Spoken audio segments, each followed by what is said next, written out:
अब देखो पैरों का महत्व देखना, क्यों तुम लोग छूते हो, क्यों गंधोदक लेते हो।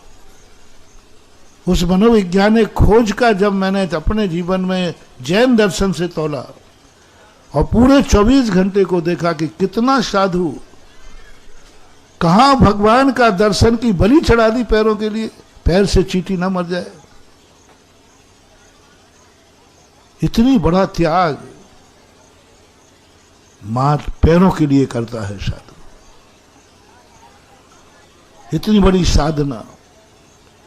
एक एक कदम रखते 24 घंटे इतनी सावधानी नहीं रहती, 24 घंटे इतनी सावधानी नहीं रहती, चूक जाते हैं। सामायिक में भी सावधानी नहीं रहती, मन बाहर चला जाता है, और यदि थके हों तो थोड़ी बहुत सुन रहे हो ना, देखो सही सही कहने में कोई कभी कभी चल के आते ना तो प्रमाद आ जाता है, लेकिन साधु कभी भी चलते हुए प्रमाद नहीं रहता, चलते हुए उपयोग नहीं बदलता, चलते हुए उसको निद्रा नहीं आती, चलते हुए झपकी नहीं लेगा। स्वाध्याय में आ जाएगी, हो सकता है माला फेरते भी आ सकती है, लेकिन चलते समय सबसे ज्यादा सावधान एनर्जिस्ट यदि साधु रहता है तो जिस समय पैरों का प्रयोग होता है, पैर हरकत में आते हैं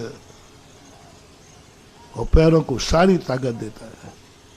और कौन सी ताकत देता है? रक्षा की, अनुकंपा की, दया की,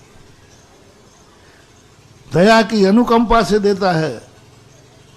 इसलिए जीव की रक्षा का भाव साधु का पैरों में होता है, जीव की रक्षा करने की ताकत साधु पैरों में देता है। और तुम्हें भी क्या चाहिए? नहीं त्राता नहीं त्राता नहीं त्राता जगत रे। हे भगवान, हमारे भी जीवन की रक्षा हो, इसलिए तुम लोग पैरों का गंधोदक लेते हो, बनिया कहीं के हाथों का नहीं लेते। पैरों के सिर का नहीं लोगे, हाथों का नहीं लोगे, हृदय का नहीं लोगे, किसका चाहिए? क्योंकि वही रक्षा करने वाला है, एनर्जी सारी वहां भेज दी। जिनेंद्र भगवान के पैर में ताकत नहीं, मुनि महाराज के पैर की बात कर, इसलिए मुनि महाराज का मस्तकाभिषेक नहीं करते, करते हो? हस्ताभिषेक नहीं करते, पूरे शरीर का भी अभिषेक नहीं करते, मात्र करते हैं पैरों का। भगवान का क्यों? भगवान के पैरों में दम नहीं होती,